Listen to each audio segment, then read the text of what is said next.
Well, for many, many years, the phrase El Salvador was synonymous with violent crimes. El Salvador is one of the most violent places in the world. But then they got a new president, Nayib Bukele, and now it's a lot safer than Baltimore. So maybe we could learn something here in the United States. The president of El Salvador joins us live.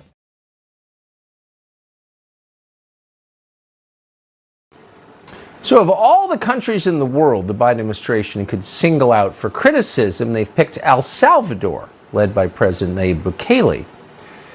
The vice president recently said El Salvador was undemocratic, meaning what? That they enact society-changing regulations without a vote? Oh no, that's them.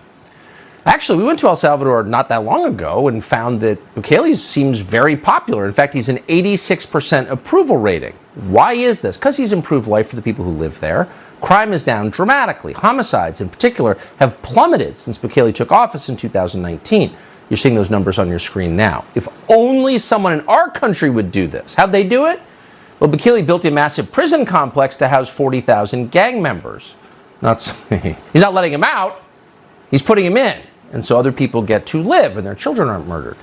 Now Bukele is threatening to cut off food for imprisoned gang members if gangs continue to kill people on the outside. Yesterday, the president told the UN that organized crime has been defeated in his country. Here's a clip. We have moved from being a country unknown to many, and those few who knew us due to the gangs, the deaths, violence, war. We've moved from that to becoming a country known for our beaches, our surf, our volcanoes, our financial freedom, our good governance, and the fact that we brought an end to organized crime. So people are getting murdered less. That's not a good thing. We think it is, and we are honored to be joined right now by the president of El Salvador, President Bukele. Mr. President, thanks so much for coming on. So it sounds to me like you reduced the murder rate in El Salvador in a pretty straightforward way. I wonder why other heads of state aren't calling you for advice on how to do it in their countries. Thank you, Tucker, for having me, and I'm glad to be here. Well, I don't know. Every country, I think, has their own problems. I would guess that probably our approach, that is very, very popular with the people, has a problem. And the problem is that it has common sense.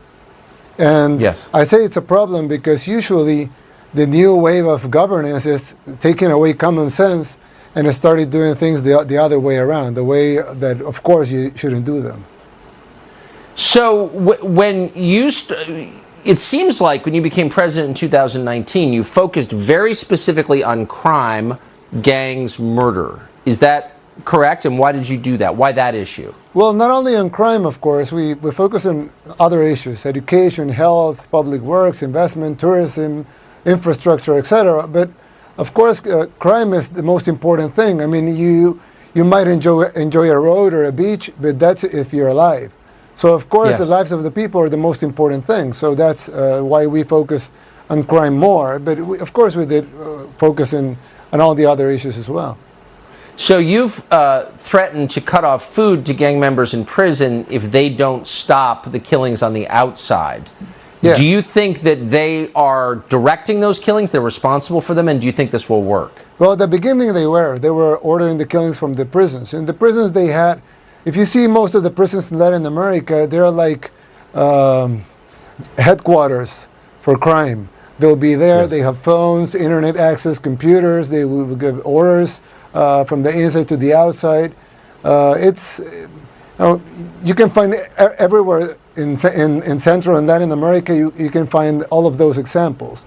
Now in El Salvador, communicating to the outside, it's impossible. You can't communicate from a prison to the outside. The internet access is blocked.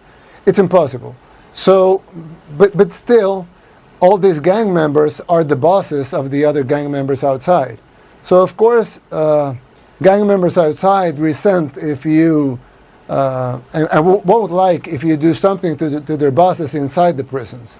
So one of the things we did was we threatened gang members outside that we will take retaliation with their people inside if they continue the killings of innocent people in El Salvador. That actually, if some people don't know this, but El Salvador was actually the murder capital of the world.